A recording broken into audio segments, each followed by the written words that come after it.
सीधे बोल देना इस यहाँ से। मैं doctor DJ Raina, state malariologist JNK हूँ। मेरा ऑफिस यहाँ डायरेक्टरेट हेल्थ सर्विसेज जम्मू में है। मेरा दर्शकों को नमस्कार।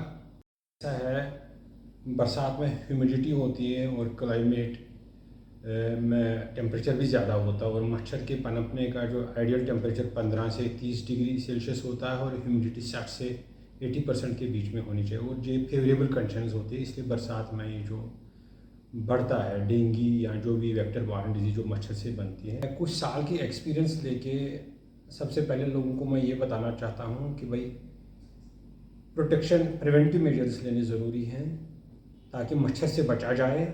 घर के अंदर और घर के बाहर हमने पानी नहीं जमा होने देना और साफ़ सफाई रखनी है। इसके अलावा जब घर से बाहर जाएं तो ट्राउज़र्स पहनने हैं, पूरी टांगों को कवर करना है, बाजू को भी कवर करना है। इसके अलावा छत पर नहीं सोना है, छत में भी मच्छर काट सकता है। इसके अलावा घर के ऊपर जो टैंकियाँ होती हैं या गांव में जहाँ पर पानी स्टोर करते हैं, जहाँ पर पानी की दिक्कत है, तो उनको कवर्ड करके रखें, ढक्कन उन पर टाइटली रखें ताकि उनमें मच्छर एग्स ले ना कर सकें। इसके अलावा मच्छरदानी, anti mosquito cream, mosquito repellents का इस्तेमाल करें। इसके अलावा खिड़कियों और दरवाज़ों पर जाली लगवाएं और खिड़कियाँ दरवाजे खुले ना रहने दें।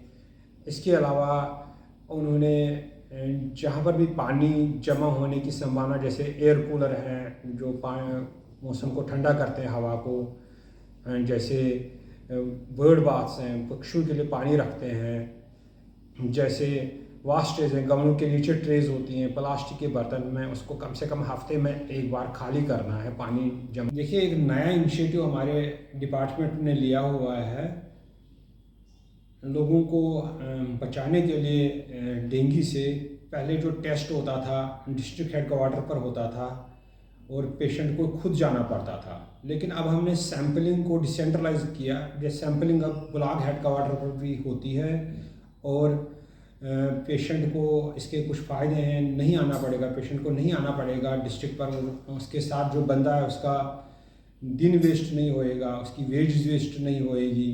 एंड दूसरा इसका ये फ़ायदा है कि अर्ली डायग्नोसिस होएगा और जितना अर्ली डायग्नोसिस होएगा पेशेंट को उतना जल्दी ट्रीटमेंट होएगा और जितना जल्दी ट्रीटमेंट होएगा तो वो एडवांस स्टेज में नहीं पहुंचेगा और एडवांस स्टेज में अगर पहुंचे तो डेथ होने के चांसेस रहते हैं।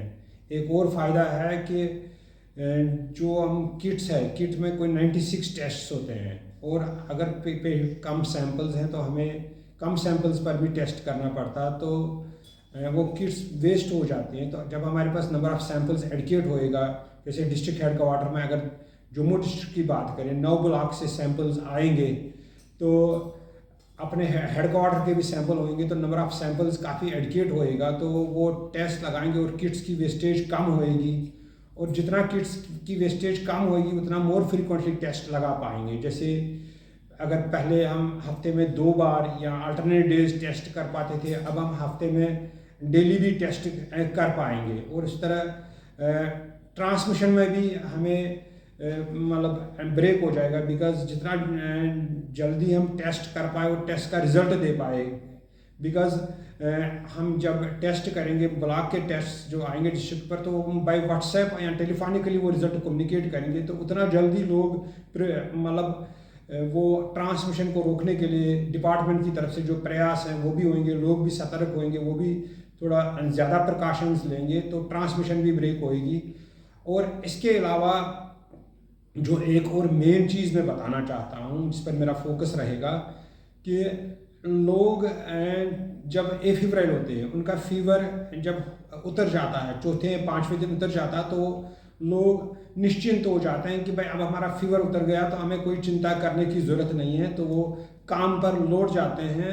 लेकिन मैं लोगों को ये कहना चाहता हूँ कि भाई उन्होंने फिर भी सतर्क रहने की ज़रूरत है, बिकॉज ये तूफान से पहले की खामोशी होती है। और अब जब पेशेंट का फीवर ख़त्म होता है तो अब चांसेस है कि जो डेंगू के more severe form, dengue haemorrhage fever या डेंगू शॉक सिंड्रोम है, वो एफिब्राइल फीवर ख़त्म होने के बाद ही हो सकते हैं। और अगर डेंगू का टेस्ट पहले ही रिजल्ट आ गया है तो लोग सतर्क रह पाएंगे कि भाई हाँ फीवर सबसाइड हो गया लेकिन हमारा डेंगू का टेस्ट पॉजिटिव है और हमें सीवियर फॉर्म होने के अब चांसेस हैं, तो और सतर्क रहेंगे। वो भी इसका एक फ़ायदा है कि वो सेल्फ मेडिकेशन बिल्कुल ना करें।